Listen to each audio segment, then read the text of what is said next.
Welcome to everyone with another episode with Asad Ijaz WhatsApp. In the previous episode, we had our discussion on Ayub's economic era, and we discussed in detail how Ayub's industrialization was institutionalized and eventually how it produced such conditions while everybody was talking about the decade of development and Pakistan's economy was booming, but on by the dip of late 60s, we see, or the early 70s, we see the rise of a man who is popularly called a populist. What conditions actually led for the creation of a discourse of nationalization in Pakistan, sir? Uh, uh, Wakasab, multiple things. I mean, the kind of politics that somebody that has, first of all, thank you so much. And somebody that has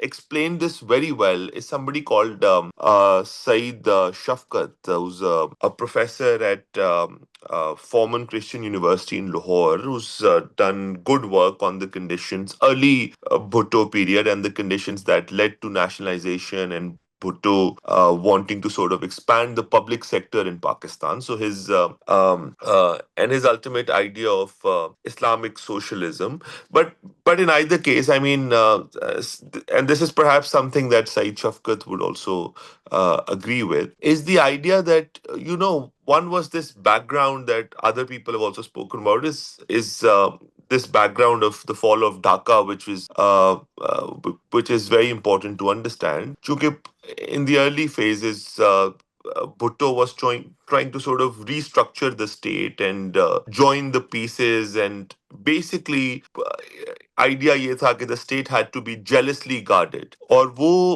उसमें भुट्टो साहब को लगा कि basically you really have to have like a very strong public sector to ensure that control over perhaps industry which was arguably expanding in the 60s uska control state ke paas ho. The other thing which is important to understand is that Bhutto was also I mean apart from some kind of internal peculiar political conditions that were developing in Pakistan, Bhutto was also he'd read a lot of literature from the USSR socialist era, and he was really inspired by the gains that socialism was making in the USSR, because it's important to understand that the ultimate disintegration of the USSR happened much later. In fact, nationalization of state industries and so on and so forth. Unka decline was much later in the 1980s, but until the 1960s, when all of this was happening in Pakistan, or the rise of Bhutto in the early 70s, the idea was that socialism and communism produce good economic results. That was the understanding that prevailed at that time. And so Bhutto was also affected by that kind of an understanding. He was really inspired by the workings of the socialist socialisms, not just in USSR, but perhaps elsewhere also.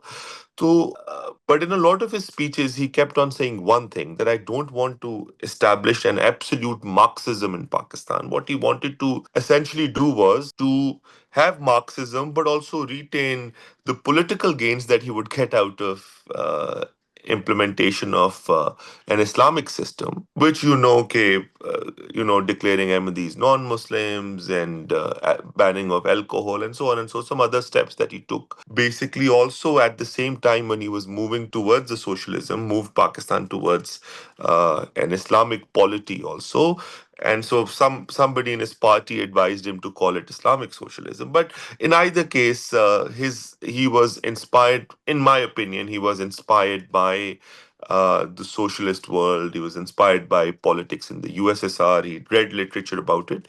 And then also, I think the fall of Dhaka provided him the impetus to do it, because he thought that power needs to be concentrated in one place, perhaps also concentrated in his own hands, given the aristocrat that Zulfikar Ali Bhutto was. And, one notable text called The Bhutto Dynasty, which I recommend students to read, by Owen Bennett Jones, also recounts and gives like huge instances or narratives from Bhutto's life, which prove that he was an aristocrat who wanted to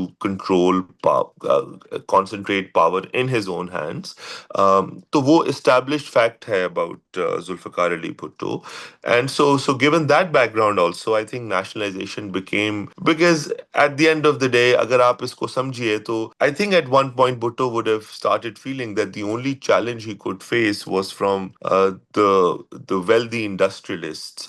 So basically, was also his way. He was not. I don't think Bhutto at any time during his rule. I mean, um, um, I think for a brief period from Tikka Khan, but not from Ziaul Haq, perhaps, Bhutto did not feel that there was any potential challenge of a military takeover. So he did not see military as his big opponent, but he could have seen, it's just a hunch, that he could have seen the private sector or the wealthy industrialist as like a principal contender to power. So one idea could have also been to crush them in a way that they could not bring any challenge to his rule. um, तो और एक phase process में फिर industrialisation इसीलिए start की गई. So I think that's the background in the early 70s. But I think the fall of Dhaka provided the impetus and also kind of provided him the legitimacy. और ये जो legitimacy की term है, ये भी सईद शफकत इस्तेमाल करते हैं कि there was a very strong idea of legitimacy which was given to Bhutto to nationalize and then sort of consolidate power. Ji Vikas sir.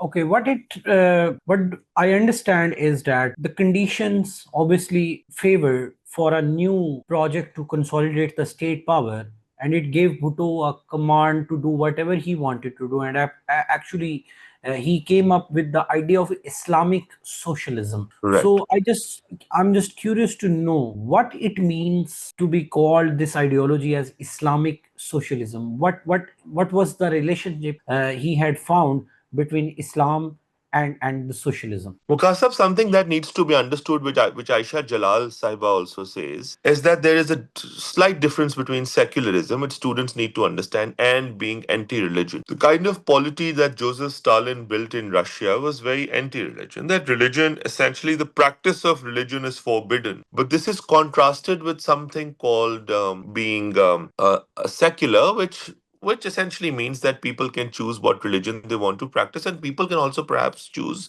to not practice any religion. And so this is a secular polity. One thing that became with the banning of headscarves and burqas later on in the Western world, more recently in the 2010s, of course, ignited this new debate of what secularism is. And so essentially now the West has moved towards no domination of any religion or no practice of religion in public spaces, because that kind of is an act of domination of one religion, or perhaps in a way that religion in public spaces should be the symbolic sort of representation of one religion in public spaces should be banned. And that of course ignited a debate of whether that was secularism or not. But in either case, the kind of secularisms that the socialist world at that time had was not essentially secularism, as some people would call it. It was in fact anti-religion. So it was religion was basically banned in the or discouraged in the socialist world. So Bhutto Saab knew this thing, uh, that socialism has this kind of a stigma of being anti-religion. And so Bhutto Saab wanted to sort of detach from it, given, and I don't need to explain this, given the kind of role that Islam had within Pakistan's polity, not just within Pakistan, but perhaps in the entire Muslim world. So he knew that, his most of his political base is Muslims in Pakistan. In fact, a very, very large proportion of it.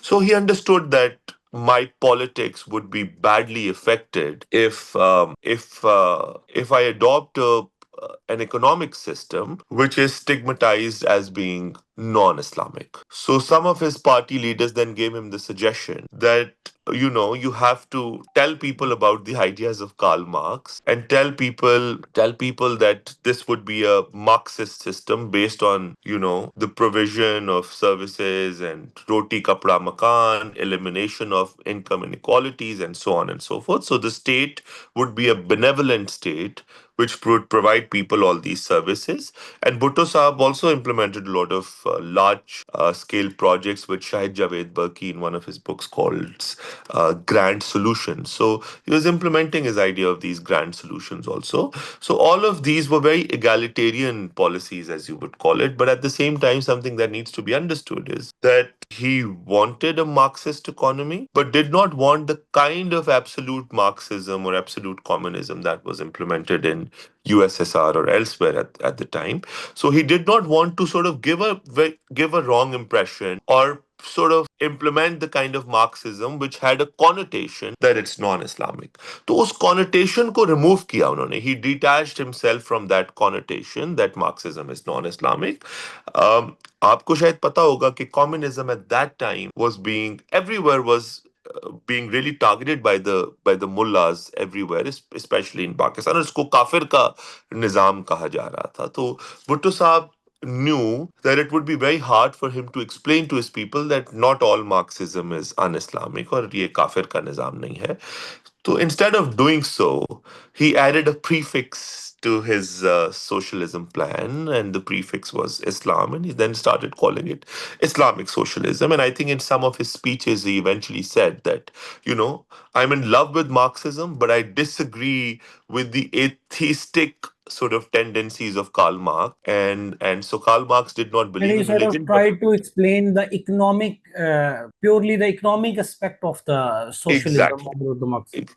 Exactly. So he said that our politics is Islam, but our economics is socialism. So that's exactly what he said. Yes. How far do you think were the global conditions or the global trajectories favoring this type of economic model in which state got the central role in the economic planning? I mean, the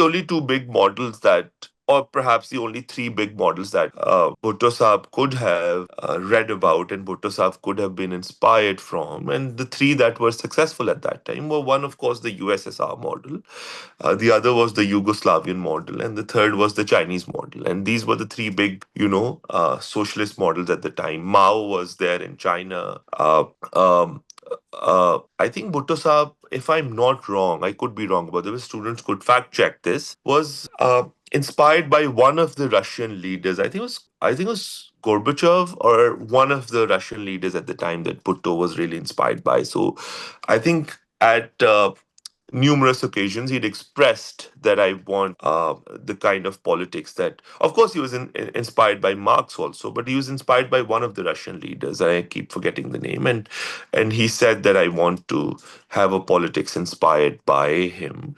So I think there were these winds of change, and there were, of course, this was peak Cold War era, right after the Cuban Missile Crisis, and And so sorry to interrupt you, there was the concept of Arab socialism as well. Nasser, Jamal Abdul Nasser at that time. exactly, So exactly those. and also the Yeah, petrodollars yeah. and Cold War scenario. There was kind of an ideological friction between the Arab states and the West or the America. So has it to do with the if in terms of effects on the Pakistan that facilitating the mind of the Bhutto to go for this option that would be that too would be legitimized in the global political system. I mean, if we talk about the OIC conference in Islamabad and Pakistan and Bhutto sort of joining, this bandwagon of Muslim world leaders and trying to create like a unity within the Muslim world. We know that he was in talks with other Muslim leaders to create one currency for the entire Islamic world. Mobilized, sort of activated the OIC platform and mobilized other nations to sort of join the OIC and became like an active sort of representative of the OIC. So he was doing all those things on the side. But as far as implementing socialism is concerned, I'm not too sure if Bhutto was really inspired by the Arab countries or this was his sort of thinking was really moved by the kind of politics that was happening elsewhere around the world, particularly in the Muslim world or in the Arab world. I think something, however, that the literature has was his growing sort of insecurity vis-a-vis India and the rise of India and India's closeness with Russia and so on and so forth. And so Bhutto did not really trust the USA. And he, as Owen Bennett Jones also says, that he could predict that in the future, the USSR could sort of start leaning more towards India. So he wanted to sort of befriend China in the region, and you know how that eventually happened. In fact, during the 60s, when he had not become prime minister, he was constantly persuading Ayub Khan to change his foreign policy in favor of China and move away from a reliance on the USA alone. In fact, as you know, Ayub was dined in the White House and so on and so forth, and was very close to the USA. But Bhutto was opposed to it. Bhutto thought that Pakistan should invest in China, given the threat from India, because China is also locally placed, is a regional power, and Pakistan should invest more in China than perhaps in the USA. And so, which of course irked the Americans, and the Americans did not like Bhutto for this reason. But this all-weather sort of friendship with China and this kind of relationship with China started off with Bhutto. So I think if any influence could have come from China, which was also implementing similar policies. But as I said, I don't think. I mean, the move towards China was inspired by the kind of global politics that existed at the time, and China sort of the rise of China and China coming up as a contender to the US, and Bhutto sort of feeling that the US does not have a consistent foreign policy when it comes to smaller nations like Pakistan. So he could foresee that in the future, Pakistan is now a friend of USA, but in the future, Pakistan could end up being on the wrong side of the United States. So preempting that, he wanted to build like a strategic partnership with China to gain some kind of strategic depth within this global politics. So I think that could have inspired some politics that was happening within Pakistan also. But I think Waqas Sahab, something that I would like to say very clearly about Zulfikar Ali Bhutto and my reading of the man was that he was not a very impressionable man. He was a man with a very strong conviction. So I don't think that he was sort of getting really inspired by what was happening around the world. He wanted to become Pakistan's prime minister for a very long time, since his very early age. He joined politics. He returned from the US after his education with that mission to lead Pakistan. And he came, and I say this with a lot of good measure of certainty, that he came with a very, very strong conviction to implement some of his preconceived sort of notions of what Pakistan should look like. So I don't think that the politics that existed elsewhere in the 70s in the world inspired him to a much degree. I think he just came with his preconceived notion of what his own reading of what Pakistan was, what its place in the world should be or was, and where he wanted to take Pakistan was all based on his own reading of what existed in the world in the 50s and the 60s. And I don't think that he changed much during the 70s. He came with those preconceived notions, and he tried his best to implement them, despite a lot of times, जैसे हम nationalization की बात करें, which was opposed by the chairman of the planning commission, Kamrul Islam, which was opposed by, in my knowledge, was opposed by some leaders of his some members of his cabinet, including leading politicians like Hafiz Pirzada, Mia Mahmood Kasuri, who asked him to slow down the nationalization process. But Bhutto did not listen because, as Saeed Shafkat calls it, it was an incremental process and it was a phased process. Some other commentators have called him something called Fabian socialism, because it was this kind of socialism did not take place in one go, but it was a phased process. So it happened in three or four phases. And so because it was like a Fabian socialism, a British styled Fabian socialism, जो कि phased manner में होता है, तो उस वजह से वकास साहब, something that needs to be understood was that he went on in his merry way to implement what he thought was right despite opposition from his own party. And given the kind of aristocrat Bhutto was and the dominating personality that he was not ready to listen to anyone, and people also did not have the courage to stand up to him. So that these factors, basically, that people did not have the courage. He was a very strong-headed, aristocratic politician. So He how went on sort to of implement his preconceived notions. Ji, Vikas. so how actually he, theoretically, I just curious to know that how in his mind nationalization would obviously for any economic policy we would seek like the development of the people, the higher GDP growth, the rising per capita income, overall the socio-economic development of how in his view nationalism would come up with these objectives. I think the principal idea behind every nationalization and also Bhutto's nationalization is to reduce income inequality, reduce poverty, and give people greater control over state resources and give the government greater control over the distribution of resources. So the idea principally was that distribution should not be left to the devices of the private sector, which has a profit motive. And the private sector is generally by people who are in favor of socialism and nationalization and greater state control over resources, is principally that the private sector is exploitative, and we have to end that exploitation. And Bhutto, because Bhutto was a populist leader, he understood that these slogans have a very strong electoral relevance also. Slogans like "Roti Kapra Makan" and so on and so forth. I don't think that at any point this was considered the economic. Bhutto was not an economist. He was not listening to the economist, as I see it. And so I don't think that a very detailed economic analysis or that kind of thinking prevailed within the government, that we should preempt or sort of do some kind of predictive modeling to see what economic effects this would bring. I think it was a very haphazard kind of a process, and it was done in a lot of haste also. He just wanted to do it.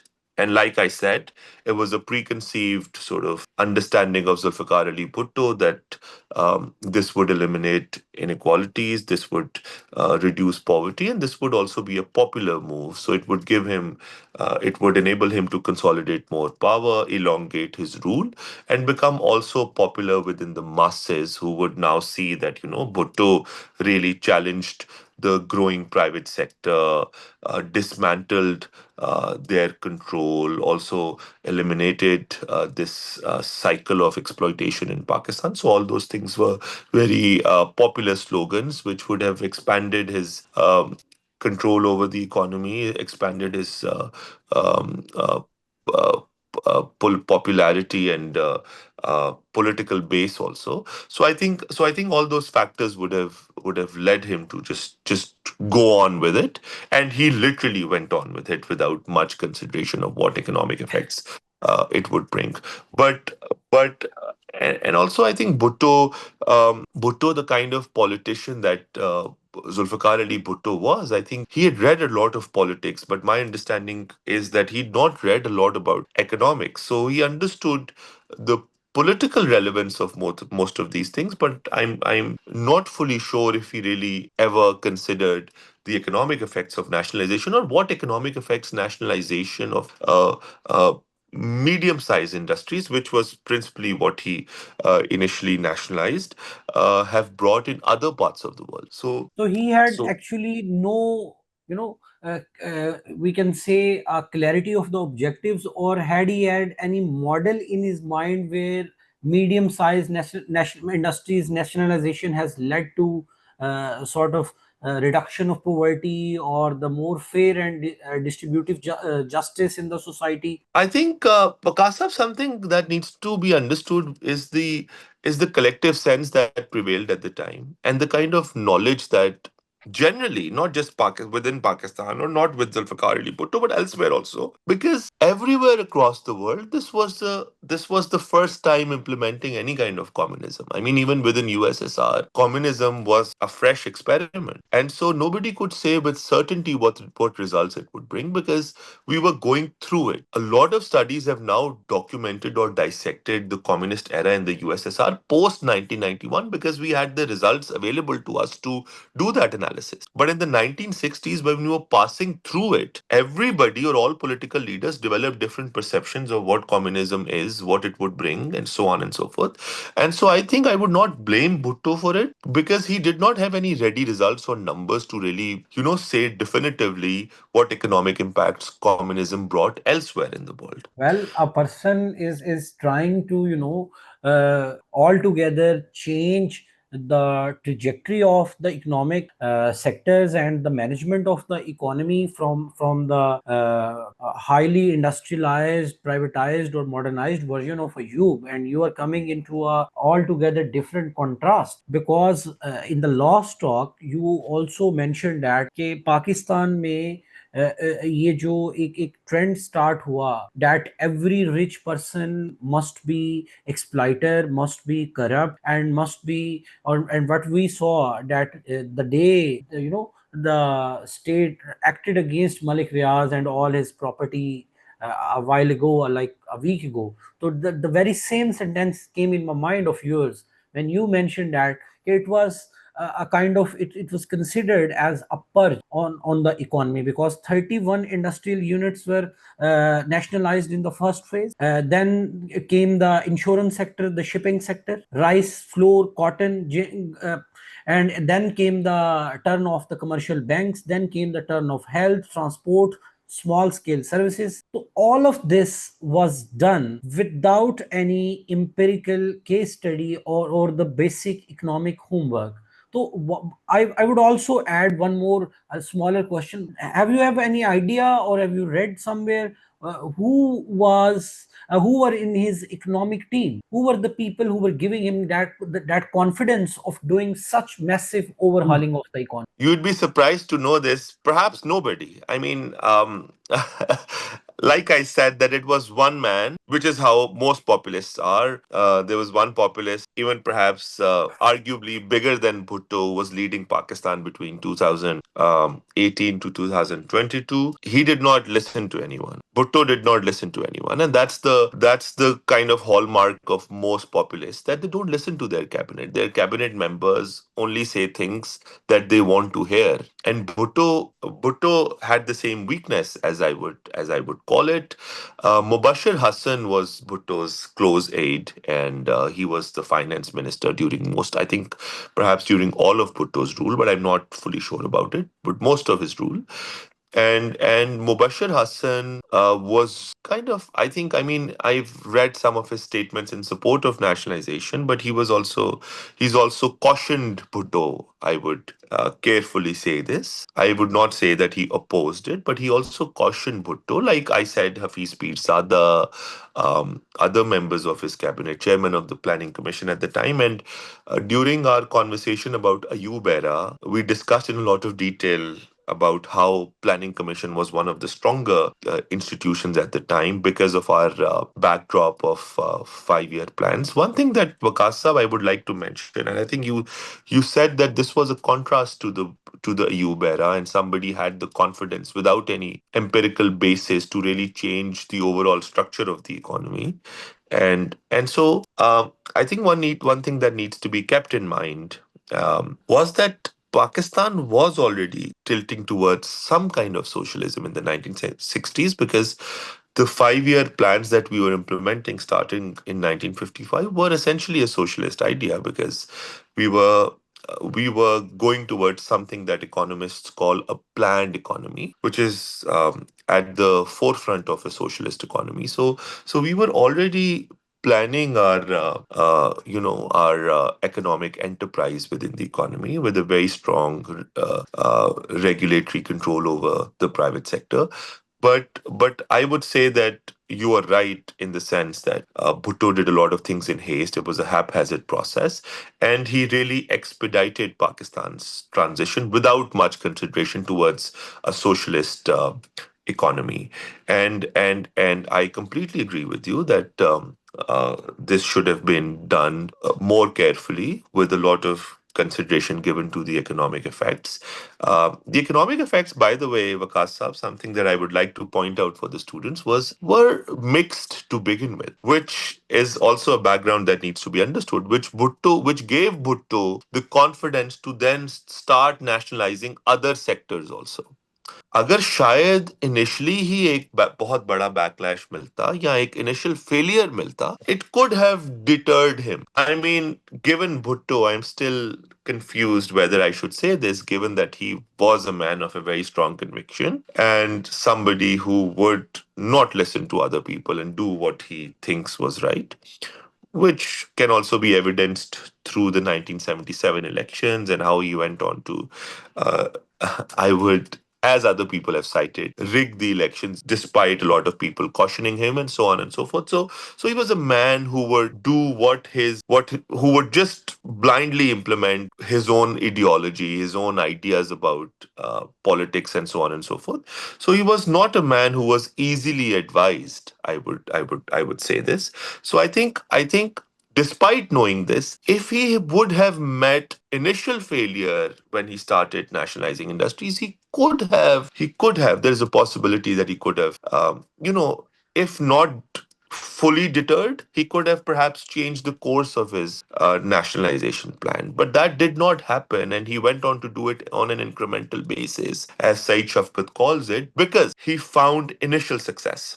वो initial success Waqas साहब ये था कि एक तो one thing that needs to be understood was that industrial exports rose through the entire Bhutto period, which gave him the confidence to not denationalize. But industrial exports were not rising because the industry had become really efficient. In fact, the industrial productivity was declining. Efficiencies, apart from, of course, I think the first year of nationalization, but industrial productivity was declining, efficiency was declining, overall economic growth was moderate. I think Pakistan is growing. Last time we discussed how Pakistan is growing around 6.5% on average during the decade of the 60s, but that declined to something around 4.5% during the Bhutto era. I think the first couple of years it was growing around 4.7, 4.8%, but then it declined eventually as he nationalized more industries. But शुरू के सालों में जब तक वो जो एक वकास साहब आप कहते हैं ना कि the adverse effects of bureaucratic control, they did not started showing their teeth in the first 2 years or the first year. So industrial exports were rising, but a lot of commentators have written that industrial exports were not rising because perhaps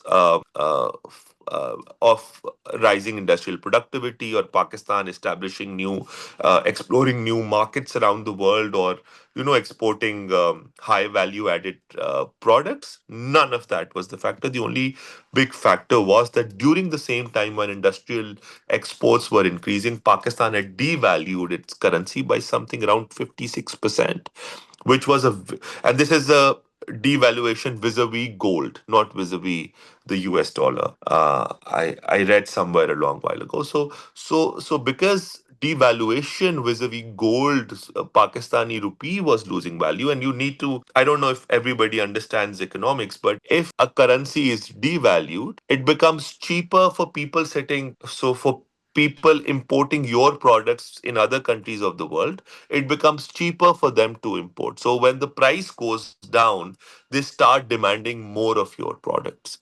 So that's the rationale that goes behind why currency devaluations always incentivize exports, which is exactly what IMF also tells Pakistan. Every time we enter an IMF program, the first thing they say is to devalue the currency and bring it at par with its international price. And the moment we do it, exports experience a spike. In recent times in Pakistan, people now say that our exports are rigid.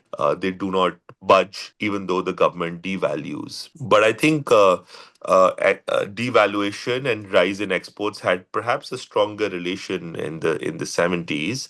I don't want to get into the technical economic reasons behind it, but at that time, industrial exports rose in the first couple of years. So that kind of gave Bhutto the confidence to start sort of nationalizing other industries. Also, I mean, initial bureaucratic control could have helped, I'm assuming. Distribute resources more sort of in a more egalitarian manner, which could also have given him the confidence. But eventually, all these things fell out eventually as inefficiencies rose. And one of the principal reasons, Waqas Saab, that inefficiencies rose, which happened elsewhere across the world, also in USSR, is because of the erosion of competition from the markets. I mean, private sector firms are forced to become efficient and forced to sell at competitive prices because of that sort of pressure, that competitive pressure in the market. But as competition was eliminated, एक important fact इसमें ये है वकास साहब, I was looking at data yesterday. At the peak of Bhutto's nationalization, Pakistan at one point, I think less than 30% of Pakistan's total investment was held within the public sector. But at the peak of nationalization, 75%, nearly 75% of all of Pakistan's investment, which, by the way, total investment had been declining. It was more than 15% at the start of Bhutto's era, but fell below 15%. The total investment as a percentage of GDP enormously fell during the Bhutto era because all industrialists moved their industries to other countries. The Segals of the time and service Dawood, group, the yes, Dawood Dawood, industries. Sehgal, Yeah, some of them moved to Africa, some of them moved to the US UK. or UK, US. A lot of there was a massive capital flight which led to the decline in total investment as a percentage of GDP. But that's not the overall comment. That's not the full comment. एक तो ये था कि the overall investment was declining. But जो investment हो भी रही थी, उसका composition बहुत adversely बदल गया था because now it was just dominated by public investment. Private enterprise had completely vanished. It was badly discouraged. And so that's why economic growth fell because private sector is a huge contributor, is a huge propeller of economic growth, as I would call it. But since there was capital flight, investment fell. Investment was a great contributor to GDP. Economic growth also fell. And then the nationalized industries were also not producing efficiently because there was no pressure from any competitors. As everything was owned by the government, all industries were owned by the government, or perhaps controlled by the government. हाँ, बल्कि in fact, something that needs to be put out, Waqas साहब, कि भुट्टो साहब ने ये कहा कि my nationalization is different. And so I use this term wrongly, but I would correct myself that he said that in other countries, these industries are now owned by the government, but I'm not owning them. They would stay with their families, whichever family owned this industry. We're only taking administrative control of these industries. And so which is why, Waqas Saab, this is very interesting, that when the denationalization took place during the Zia era and these industries were returned to their owners or their families, that process was very easy because not at any time the ownership of these industries was corrupted. If that process, अगर उस पे एक industry पे 10 लोगों के claim आ जाते कि असद भी कहता है ये मेरी है, वकास भी कहता है ये मेरी है, then returning those industries or denationalization would have become a very difficult project during this era. But denationalization, I think, was relatively smooth, and these industries were easily returned to their erstwhile owners was because the ownership was never corrupted during the Bhutto era. But in either case, another fact was कि wages नुकसान ये हो रहा था nationalisation की वजह से, जो कि इंपॉर्टेंट चीज है हमारे कंसिडर करने के लिए कि इकोनॉमिक इफेक्ट्स उसके थे क्या. So one, competition was eliminated, which had an adverse effect on efficiency. The other thing was that now all of these industries had, और जो अभी पाकिस्तान स्टील मिल्स के साथ भी हुआ है, कि when industries are industrial activity is not dictated by the economics or the idea of profit making, and they are more dictated by politics or what kind of business activity within industries is so politicized that one, the decisions are done on a bureaucratic, what is sort of expeditious for the bureaucracy, and also done on the basis of what kind of political gains such industrial activity or industrial decisions would bring for the ruling party. If that is your if that is the rule that dictates industrial decision making, you know what happens. You're only destined towards one end, which is the decline in profits, which is the decline in industrial profits. So one thing that was happening was that at the time when Bhutto nationalized, or the government or the state took over these industries, wages, अब industry का एक expense है wages, and it's a fixed cost. And then there are other expenses जिनको हम direct cost कहते हैं, which are directly related to the profits of that industry or to the revenues of that industry. Wages, so for instance, other production costs, like for instance your energy costs, if they take up a larger share of your overall cost, means that that factory or that industry is producing efficiently. But if it is overstaffed, and if it is being run on a political basis, because every time an industry is run on a political basis or for political purposes, it would end up being overstaffed, because the only thing that states or governments do is that in the name of providing employment, they would hire more people. So at the I, peak, I, I would yeah, I would add, yes, I would, sorry, I would interrupt you and add a little more, to your plate, so you answer in a more broader way, and we understand in a more broader way. Given that the political economy of the administrative execution, the result was obviously rent seeking and patronage, which has been one of the consistent themes of the Pakistani politics. Either it's a new liberal privatized economy handling a government, or someone like Bhutto handling a socialist scheme of economy. But I would like to mention three to four things. Number one, administrative posts, appointments. Managerial posts were used as a patronage to buy the loyalty. Procurement of the whole industrial raw material, it was politicized. जो contracts थे वो steered towards the allies. Rent extraction, politically motivated credit allocations, and then the I would like to use the word labor militancy, that creation of those collective bargaining agents within the economy. Initially, as you mentioned, that more people were hired, and they were not only hired,